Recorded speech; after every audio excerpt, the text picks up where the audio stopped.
And the last two games that I have here, I bought them even though I don't own the device or console to play them. I know it sounds crazy, but back in the day I remember renting the Virtual Boy from Blockbuster. So I got two brand new games for it, the Japanese versions. One of them is Mario Tennis, and the other one is the Virtual League Baseball, the Japanese version. I don't own a Virtual Boy. I'm planning on getting myself one, and I think I better do it sooner than later, because the prices are just going up. It's crazy, and I regret not buying myself one back in the day when they were clearing them out. I think they had them for like 80 bucks at Toys R Us and Sears. So yeah, I wish I would have bought one of them. But anyways, I found these are brand new. The Japanese versions of the game, they work on the American Virtual Boy. So and they came brand new. They were cheap, $9 each. And they're brand new. The Japanese version of the games, they didn't come sealed, like with the shrink wrap. So I'm gonna open one of them just to show you the contents. So these are my first two Virtual Boy games, and like I said, back in the day I remember renting the system twice from Blockbuster. The first time I rented it with Mario Tennis and Red Alarm, and I remember loving the system, even though it gave me, you know, headaches and eye strain and all that crap. This is what the cartridge looks like, brand new. Oops. Big cartridge compared to the, you know, the current DS and 3DS cartridges, or even the Vita cartridges. I can't wait to get a Virtual Boy. I'm still waiting to find a good deal. The prices are just insane on eBay. But anyway, going back to, you know, when I was a kid and renting the device, I remember having tons of fun with it. I can understand why it failed. The red and black backgrounds were just horrible, and you could only play them for like 15 to 20 minutes, and then you had to take a break before you got a headache. And I remember loving Mario Tennis. I remember hating Red Alarm because it had this wireframe. I mean, if you guys look up videos on YouTube, you know what I'm talking about. The game had no textures at all.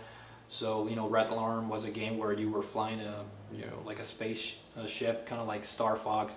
And if you were flying, like, let's say, into a mountain, you would see like this wireframe polygonal figure with no textures, so you didn't really know if you were gonna go through the mountain, or you were going to crash into the mountain or the wall, whatever it was. So I remember playing that game for like 20 minutes, and I was like, nah, this game is a piece of crap. So I just remember playing Mario Tennis over and over again. And the second time I rented the system was, I got Mario Tennis and Teleroboxer Boxer. Teleroboxer Boxer was a bit of a better game. It's a boxing game starring robots, but I remember being it pretty hard.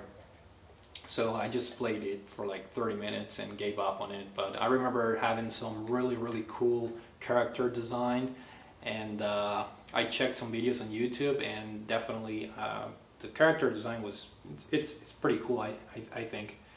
But the gameplay itself, I think it's a little bit boring and a little bit hard. So who knows, you know, if I can find a cheap copy, I'll definitely pick Teleroboxer up. So hopefully one of these days I'm gonna get myself a Virtual Boy so I can test this bad boy. One thing that I really liked about it, I'm gonna show you in the instructions manual, color instruction manual. It's all in Japanese, but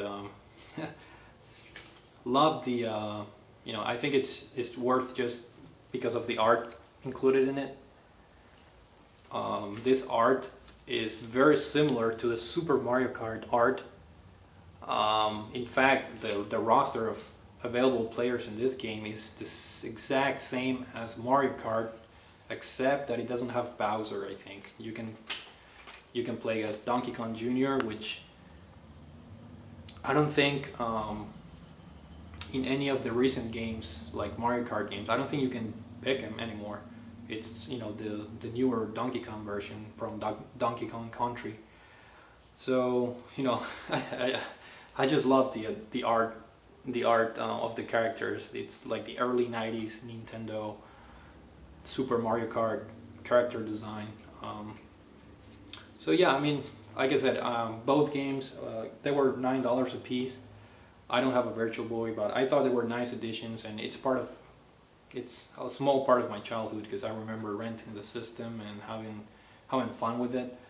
You know, I regret not picking one when they were clearing them out, but you know, then again, I was a kid and I had not a whole lot of money in my pockets back then. But hopefully, I'll be able to find a cheap Virtual Boy somewhere on eBay or flea market, or whatever, and so I can test the games out. But yeah, hopefully, you know, in the future I'll work into building my Virtual Boy library. I know, I think only 14 games were released in America, so it's not very hard to collect for, but some of those games are kind of rare and they can go, you know, up in price really easily. So anyways, those are my recent pickups, and see you guys later.